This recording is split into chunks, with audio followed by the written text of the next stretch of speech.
In video 3, we take a look at the role of landcare in supporting landholders post-disaster. We explore the power of coming together as a collective to share knowledge, to share techniques, to get your hands dirty, supporting each other to be more prepared for the future.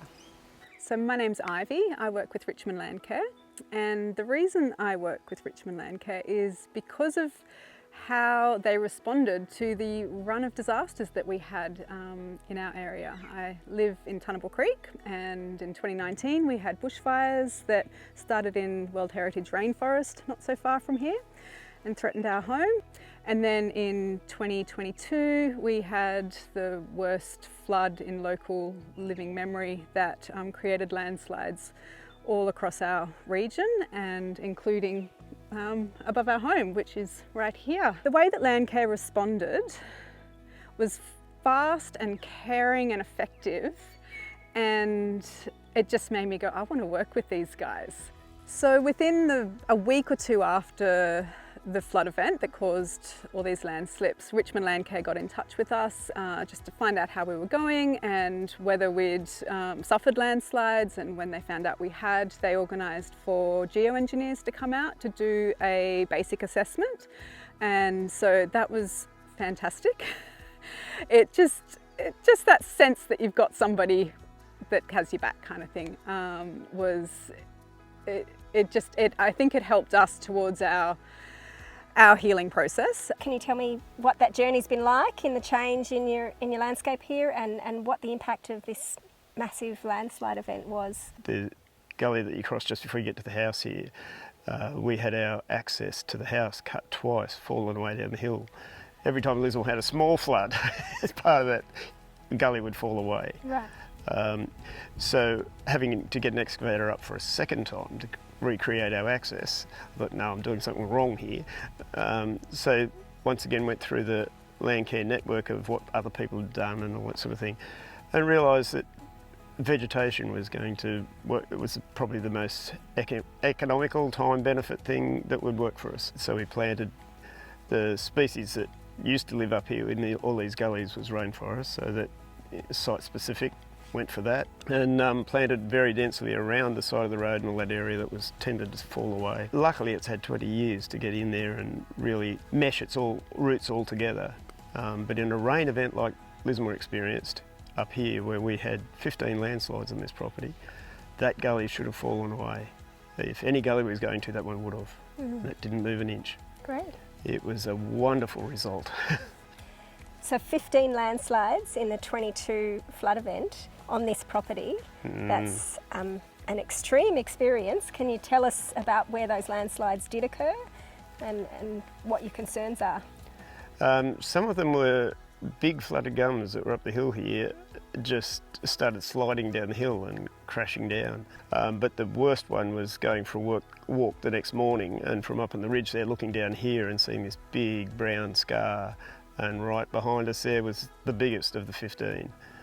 Not that far from the house. And how big an area do you think that landslide affected? Not good at judging areas, but at least 3 football fields. Right, wow. And it continues on round up the gully too, and so there's more around there. Part of that whole slip went together type thing. Yeah. And through the local Landcare group here, the McKellar Range Landcare group, I'm aware that there's a whole lot of other landholders in the McKellar Range area that also had landslip. Yes, our neighbours were all in similar circumstances, having to dig their way out to the main road, and once you got there you couldn't go anywhere anyway for a good 10 days, 2 weeks. What were the conversations that you were having with other landholders in the area that were experiencing this impact for the first time? A lot of the people around here were just blown away. We were all in a state of shock. But working towards getting that natural vegetation back again. These hills were here for tens of thousands of years, experiencing the last climate change, 12,000 plus years ago. They would have had rain events like that then. We're just hoping we can get enough vegetation into these open areas that were cleared back in the 1920s and 30s to hold them together before the next rain event comes. And unfortunately we don't know when that is and how severe it will be, but it can obviously be worse than the one we've had. Past policies of clearing this landscape has now left its legacy in that there's not enough vegetation to hold it in place when down comes these downpours. How is that going in working together and sharing experiences as a landcare group to navigate this pathway through landslip remediation and prepare for a future risk like this? Well, no property can do it on their own. It's all interrelated. What we do up here will affect him and vice versa. If it isn't through water and dumping stuff back down on him, it'll be through fire coming from him back up to us or something along those lines. So working together, we can get the landscape more in a more resilient position where it was clearly at before 1880, because we know that big rain events happened back then, and yet the landscape held.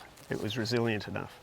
The way it was being looked after at the time obviously worked well for the landscape. Really dramatic landslip behind us, and it's going to require some intervention to remediate that, and there's maybe lessons learned there of how to prevent this kind of situation in the future. And I know some of the landslips that have occurred where there's major infrastructure affected, like our main roads, a hard engineering approach has been occurring to secure those roads. Hard engineering approaches are incredibly expensive, and the landslips across this landscape are so numerous that looking towards the nature-based solutions of how to remediate and also how to prevent landslips in the future feels like a really important investment in our understanding and our application. So this landslip behind us now, I can imagine, there's the revegetation effort that you've obviously put a lot of thought into and a lot of experience from your other slips, and also, preventing this from getting worse by thinking about the drainage, which I can see you've put time into already, to how to ensure that this landslip just doesn't go again with the next flood event, and thinking about simple interventions like diversion of water and drainage and the revegetation. Looks like you're well and truly on that journey. I see the engineering stuff as a bit of a band-aid solution. Necessary to stop the hemorrhaging. Get another rainfall event anywhere near that, and it's raw. More of it will fall away for sure. There's fracture lines further back that the water will just cascade into, and down it will go. A lot of people I've spoken to through the Landcare network who had landslides happen on their place in the 2017 flood, for instance, said it just grew quite a lot after this last event and went in the similar spots. And I questioned them about, did they have vegetation in there? No. Ultimately, it needs the original vegetation or site-specific vegetation to stabilise those sites. Otherwise, yes, they're clearly either, if they don't erode via just sheer rainwater erosion, topsoil running off, then a really saturating rain event will just cause more land to fall away because there's nothing down there now to support it. So Glenn, there's works about to commence here. I can see you've done some works already yourself. What's happening with your Landcare project? The bit we've done ourselves has been enough to say, hey, this is way beyond us.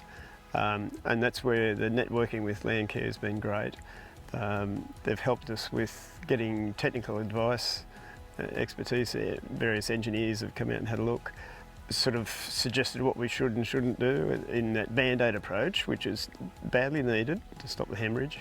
And then to get the planting done, we need bush regenerators and all that sort of thing. And Landcare have got their finger on the pulse with the best way to get them involved. Previously, I've never been involved in Landcare. However, after the rain event in 2022, some friends of mine from Landcare and Wine introduced me to funding and grants, and now I'm a part of the Landcare community. And so there was a planting day here to get some trees in the ground. Do you want to tell us a little bit about how that was for you? Yeah, phenomenal. We had 15 volunteers come. We had 450 plants and 150 grasses, lamandra.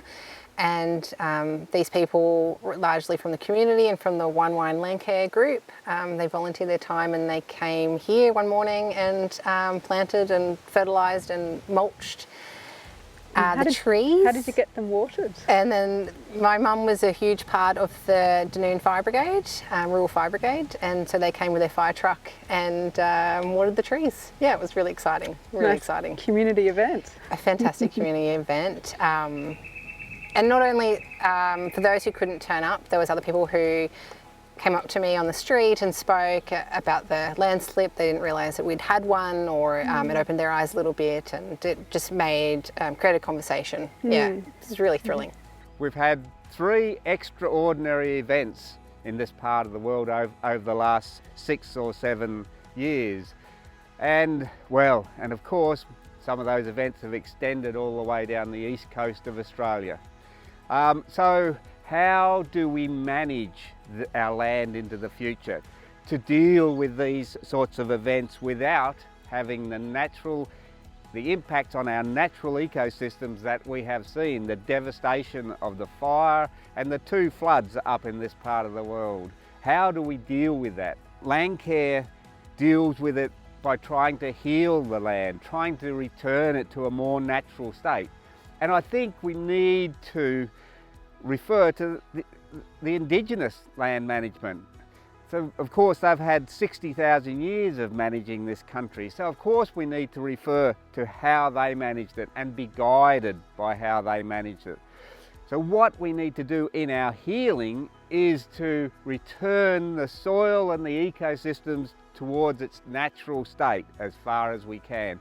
To return their soils in particular to their natural state, where they are robust and yet they're permeable with high organic matter. They can absorb water and release it slowly. They can absorb water during high rainfall events and release it during low rainfall events, mitigating the effects of flooding and also mitigating the effects of drought. Planting trees in the landscape to also mitigate large flood impacts, and riparian strips which slow water movement and protect our stream banks from erosion. Landcare has a huge role to play. Landcare has been addressing some of these issues for decades. Landcare has learnt a lot about how best to manage our land, or at least progressing towards it. And I think that over the coming decades, Landcare will only increase its influence on our land management. Working for Landcare has been amazing because we've been able to respond to the really urgent need of landholders in a really hands-on, practical way. That's come because we have existing relationships with landholders. We knew exactly what people had experienced. Many of us had experienced these same issues ourselves. And we were able to move really quickly to have contractors working on site, shuffle funding that we had into landslip sites to be able to get trees in the ground, try and stabilise soil, and try and help impacted landholders to move forward after this disaster.